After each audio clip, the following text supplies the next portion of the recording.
Hello ducklings, hello chicks. I hope you had a lovely weekend. Here's our first story of the week and it's called I Don't Want to Have a Bath by Julie Sykes and Tim Warnes. And this is one of Lily's favourite stories. She took this to school last year to share with Mrs. Adams when she was in the Chicks. So I hope you enjoy it this year. Little Tiger was very lively. He liked to play exciting games. He didn't mean to get dirty, but somehow he always did. Then Mummy Tiger would say, "Little Tiger, you need a bath." And each time Little Tiger would answer, "I don't want to have a bath." When Mummy Tiger took Little Tiger down to the river one day to clean him up, he wouldn't get into the water.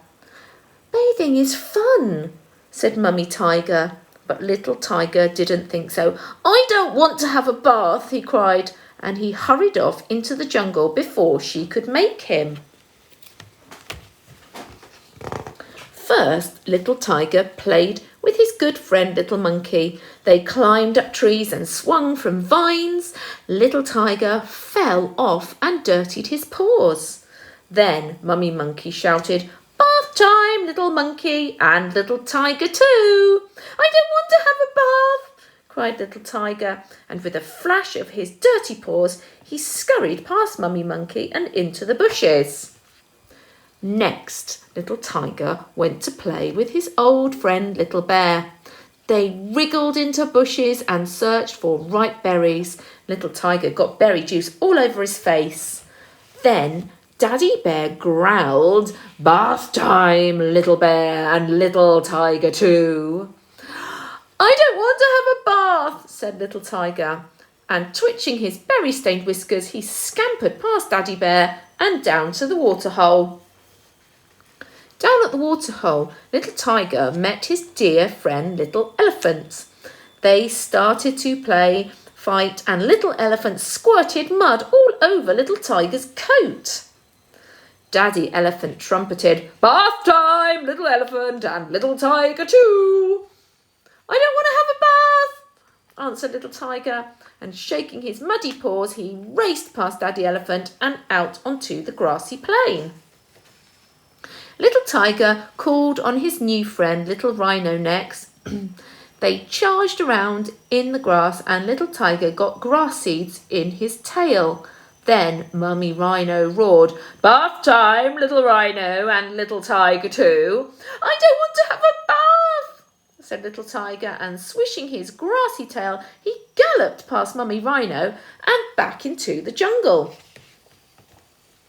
Little Tiger wondered who to play with next. The jungle seemed very quiet and nothing moved, not even an ant. Sadly, Little Tiger began to wander home. But wait, what was that? Little Tiger looked up and saw a handsome peacock showing off his tail. "How beautiful," gasped Little Tiger. "Will you come and play with me?" The peacock turned up his beak. "Play with you?" he said. "No, thanks." "Why not?" asked Little Tiger in surprise. "Because you're too dirty," said the peacock scornfully. "You would spoil my lovely feathers. You need a bath," he added, and tossing his head, off he strutted. "Stupid peacock," said Little Tiger, feeling hurt. "Of course I don't need a bath." Little Tiger wandered on until he reached the river. Playing with his friends had made him thirsty, and he stopped to have a drink. "Who's that?" he cried, seeing a reflection in the water. "It can't be me. I'm not that dirty." He leaned over to look more carefully, and he toppled right in. Little Tiger spluttered to the surface. "It was me," he cried. "What a mess I looked."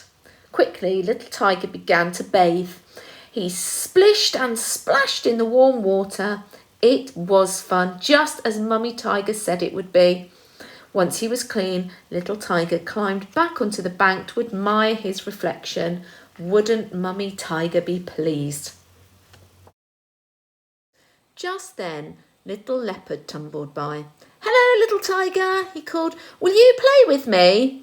Little Tiger looked at little Leopard's grubby fur and shook his head. "No, thanks," he said. "You're much too dirty to play with me. You would spoil my nice clean coat. You need a bath."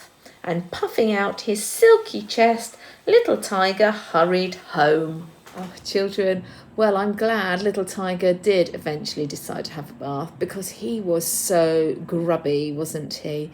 So that is the end of our story for today. I hope you have a lovely evening and I'll speak to you again tomorrow. Bye.